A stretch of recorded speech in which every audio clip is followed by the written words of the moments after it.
জনপ্রতি 1350 টাকা দিয়ে এরকম একটা সুন্দর কটেজে রাত্রি যাপন এবং 3 বেলা খাবার। কটেজের পাশে পেয়ে যাবেন আদিবাসীদের গ্রাম এবং সুন্দর একটা জিরিপথ, সাথে মাতামুহুরী নদীতে বুট নিয়ে ঘোরাঘুরি এবং পাহাড়ের মধ্যে ভিন্ন কিছু অভিজ্ঞতা। সবকিছু মিলিয়ে আলাদা একটা লোকেশনের কটেজের সাথে আজকে আপনাদেরকে পরিচয় করিয়ে দিব। রুমের ওয়াইফাই নাই কেন?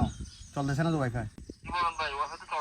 প্রথমে চলে আসি চট্টগ্রামের নতুন ব্রিজে, মানে শাহমানত সেতু। নতুন ব্রিজ থেকে এখন আমরা যাব চকরিয়া। নতুন ব্রিজের মধ্যে চকরিয়া যাওয়ার জন্য অ্যাভেলেবেল বাস পেয়ে যাবেন। 120 টাকা অথবা 150 টাকা দিয়ে যে কোনো বাসে করে চকরিয়া চলে আসতে পারবেন, কিন্তু ওই বাসগুলো একটু দেরি করে। তাই আমি মার্শা বাস কাউন্টার থেকে জনপ্রতি 240 টাকা করে দিয়ে টিকিট কেটে ফেলি। টিকিট কেটে গাড়িতে উঠে রওনা দিই চকরিয়ার দিকে। আপনাদের হাতে যদি একটু সময় থাকে তাহলে আপনারা 120 টাকা অথবা 150 টাকার ভেতরে চকরিয়া চলে আসতে পারবেন। চকরিয়া স্টেশনে এসে আমরা গাড়ি থেকে নেমে যাই। চকরিয়া স্টেশন থেকে এখন আমরা যাব মানিকপুর। চকরিয়া স্টেশনে এসে যে কাউকে বললে দেখিয়ে দিবে মানিকপুর যাওয়ার সিএনজি স্টেশনটা। ওই স্টেশনের মধ্যে মানিকপুর যাওয়ার জন্য অনেকগুলো সিএনজি পেয়ে যাবেন। আমরাও একটা সিএনজি তে উঠে মানিকপুর যাওয়ার জন্য রওনা দিই। জনপ্রতি ভাড়া নিবে 40 টাকা করে। সিএনজি ওয়ালাকে বলবেন মানিকপুর পুরাতন বাজার ঘাট করে নামিয়ে দেওয়ার জন্য। বাজারের মধ্যে গাড়ি থেকে নামার পর একটু ভেতরে হেঁটে গেলেই দেখবেন একটা ঘাটঘর। ঘাটঘরে আসলে আমরা যেই কটেজে যাব ওই কটেজের একটা পার্সোনাল বুট পেয়ে যাবেন। এরপর ওই বুটের মধ্যে উঠে আমরা রওনা দিই কটেজের দিকে। এই বুট দিয়ে কটেজে যাওয়া আসার জন্য কোনো আলাদা বুট ভাড়া দিতে হবে না। আপনারা মানিকপুর পুরাতন বাজার ঘাট করে এসে ওনাদেরকে কল দিলে ওনারা নিজ দায়িত্বে আপনাদের জন্য বুট পাঠিয়ে দিবে। নদী পথে 20 থেকে 30 মিনিট লাগে ওনাদের কটেজে যাওয়ার জন্য। এই নদীটা হচ্ছে মাতামুহুরী নদী। এর চারপাশে অনেক সুন্দর, চারপাশে সুন্দর সুন্দর ভিউ দেখতে দেখতে ওনাদের কটেজে চলে আসতে পারবেন। আমরাও অনেকক্ষণ নদী ভ্রমণ শেষ করে চলে আসি ওনাদের কটেজে। নদীর পাড়ে এক পাশে দেখবেন ওনাদের কটেজের বড় একটা গেট। এই গেট দিয়ে ভেতরে প্রবেশ করি। আমরা আজকে যেই কটেজে থাকবো ওই কটেজের নাম হোয়াইট পিক স্টেশন। ফেসবুকে হোয়াইট পিক স্টেশন লিখে সার্চ দিলে ওনাদের পেজ পেয়ে যাবে। যাই হোক, আমরা ওনাদের অফিস থেকে আমাদের কটেজের চাবিটা বুঝিয়ে নিই। আমরা আজকে রাতে যেই কটেজে থাকবো এটা প্রিমিয়াম জুমঘর। আমাদের এই প্রিমিয়াম জুমঘরের ভাড়া হচ্ছে 3500 টাকা। একটা জুমঘরে 8 জন করে থাকা যাবে। যদি একটা জুমঘরে 8 জনের চেয়ে বেশি থাকতে চান তাহলে জনপ্রতি 250 টাকা করে এক্সট্রা অ্যাড করতে হবে। এরপর 8 থেকে 10 মিনিট হাঁটলে পাহাড়ের উপর ওনাদের রেগুলার জুমঘর গুলো পেয়ে যাবে। রেগুলার জুমঘর গুলোতে 6 জন করে থাকতে পারবেন। এই জুমঘর গুলোর ভাড়া হচ্ছে 2500 টাকা। জুমঘরের সামনে একটা বড় মাসাং পেয়ে যাবে, যেখান থেকে মাতামুহুরী নদী এবং পাহাড়ের উপর মেঘগুলো দেখতে পারবেন। জুমঘরের পাশেই পেয়ে যাবেন বড় একটা হ্যামক। খুবই সুন্দর একটা জিনিস। এই হ্যামকে বসে আপনি চারপাশের ভিউ দেখতে পারবেন। বন্ধুরা সবাই মিলে আড্ডা দেওয়ার জন্য খুবই সুন্দর একটা জায়গা। যাই হোক, আমরা আমাদের জুমঘরে এসে হাত মুখ দিয়ে ফ্রেশ হয়ে নিই। আমাদের জুমঘরের সামনে বসে আড্ডা দেওয়ার জন্য খুবই সুন্দর একটা জায়গা আছে। ওখানে বসে আমরা দুপুরের খাবার খেয়ে নিই। এখানে দুপুর, রাত এবং সকাল 3 বেলা খাবারের দাম জনপ্রতি 850 টাকা করে। দুপুরের খাবারের মধ্যে থাকে আলু ভর্তা, সবজি এবং দেশি মুরগির মাংস। ওনাদের প্রত্যেকটা খাবার খুবই মজা ছিল। ওনারা বাহিরের হোটেল থেকে কোনো খাবার আনে না। ওইখানে একজন মহিলা আছে, উনি সব খাবার রান্না করে। খাওয়া দাওয়া শেষ করে ওনাদের পুরো এরিয়াটা একটু ঘুরে দেখি। ওনাদের এরিয়াটা অনেক বড়। ওনাদের এরিয়ার মধ্যে আপনি বিভিন্ন ফলমূলের গাছও পেয়ে যাবেন। চাইলে বিকেল বেলা মাতামুহুরী নদীর এক পাশে ফুটবলও খেলতে পারবেন।